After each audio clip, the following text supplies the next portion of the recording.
নমস্কার বন্ধুরা, রত্নার হেসেলে আপনাদের সবাইকে স্বাগত। আজকে আমি চিকেনের একটা নতুন রেসিপি নিয়ে এসেছি।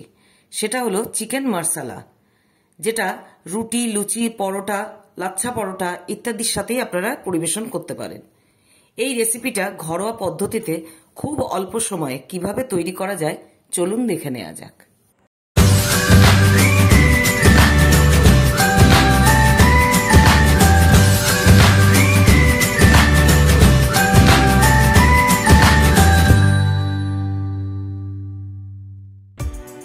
প্রথমে 250 গ্রাম বোনলেস মাংস নিয়ে নিয়েছি। এবার এই মাংসটাকে সেদ্ধ করে আমি স্টক বের করে নিয়েছি। এটার পরিমাণটা খুবই কম রাখতে হবে। এবার এই প্রিপারেশনের জন্য পেঁয়াজ কুচি নিয়ে নিয়েছি পরিমাণ মতো, রসুন নিয়ে নিয়েছি পরিমাণ মতো।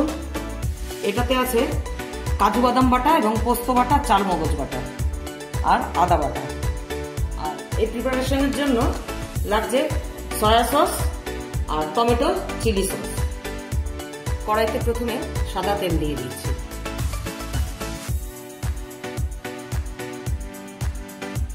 তেলটা গরম হয়ে গেছে। এরপর আমি পেঁয়াজটা পরিমাণ মতো পেঁয়াজ কেটে দিয়ে দিলাম।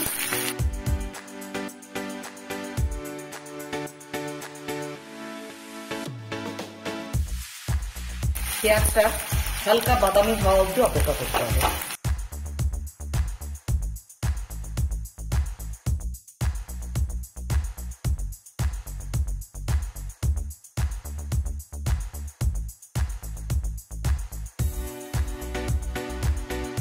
পেঁয়াজটা দেখতে হবে যাতে কোনোভাবে পুড়ে না যায়।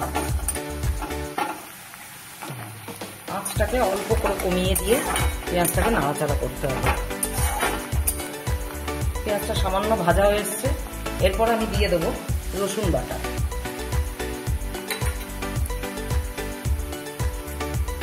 রসুনটাকে ক্রাশ করেও দিতে পারেন বা বেটেও দিতে পারেন। আর দেবো পরিমাণ মতন আদা। এরপর এই আদা, রসুন আর পেঁয়াজ এই পেস্টটাকে ভালো করে কষাতে হবে।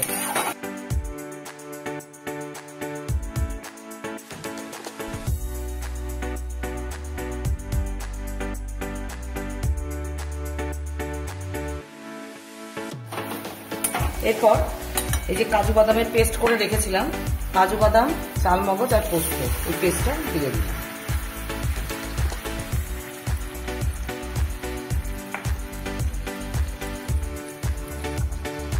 কাজু বাদাম বাটা দেওয়ার পরে পরিমাণ মতন কাশ্মীরি লঙ্কার গুঁড়ো দিয়ে দেবো। এটা শুধুমাত্র রং হওয়ার জন্যই দেবো, এতে ঝাল হবে না, কিন্তু রংটা হবে। দিয়ে ভালো করে কষাতে হবে।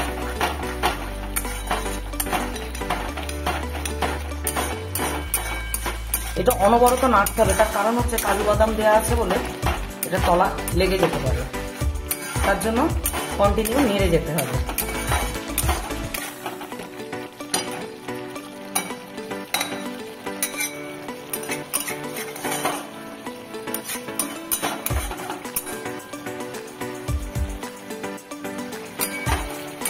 কষাতে কষাতে আমার তেল বেরিয়ে এসছে অনেকটাই। কন্টিনিউ এরকম ভাবে নেড়ে যেতে হবে। এরপর আমি দিয়ে দেবো পরিমাণ মতন লবণ।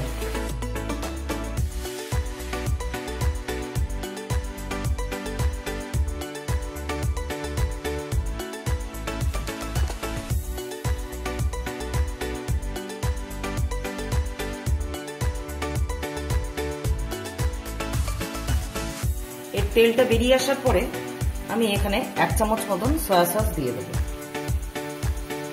আমি লাগলে আবার পরে দেবো, কিন্তু এখন 1 চামচ মতন দিয়ে দেবো। আর দেবো টমেটো চিলি সস, এটাও আমি 1 চামচ মতন দেবো। এরপরে এটাকে ভালো করে